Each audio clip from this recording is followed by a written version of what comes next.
I did a recent video talking about what all of those numbers in home theater setups and configurations mean. 5.1, 7.1, 0.2 or 0.4, etc., etc.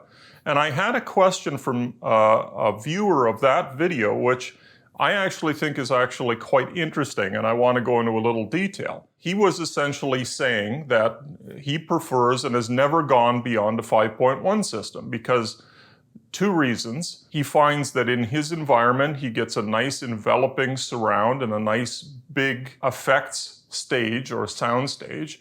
And also, he questions the amount of actual material that is encoded with information more or greater than 5.1 channels. So he asked, what do I use? What's my opinion on that? Have I found a big improvement going beyond a traditional 5.1 system? Well, I'll tell you, my own system, which is in a fairly small space, and we'll talk about how that's important in a minute, I actually use a 4.0 system. So I don't have a subwoofer, I don't have a center channel in my setup. My main front left-right speakers have powered woofer sections, so they go, way down to 18, 20 hertz. So in that room, a subwoofer is not needed. There's already enough with low frequency effects to completely shake and overload the room if you have it really cranked up. Now, I have had a 5.1 configuration. I find personally that not having a center channel and running what's called a phantom center created by the front left rights works better for me, in my opinion, in smaller rooms. But, I have friends and family that have systems with greater numbers of channels. There's certainly not going to be a detriment going from a 5.1 to a 7.1 system. But I think that the viewer that asked this question was onto something here in terms of,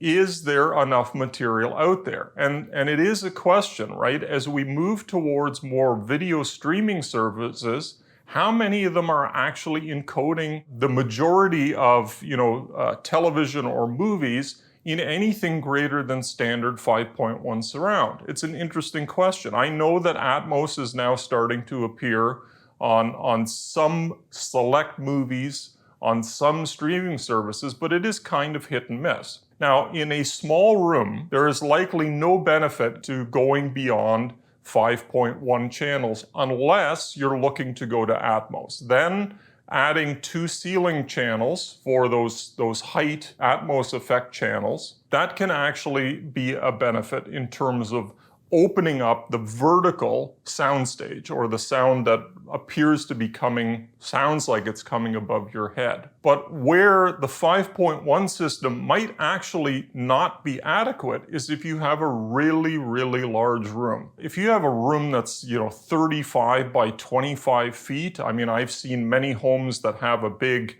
family room or recreational room in the basement that's huge like that. You're going to have a hard time filling that large a space with sound with a 5.1 system. And you're probably going to have, depending on where the seating is, some fairly major gaps in the surround coverage.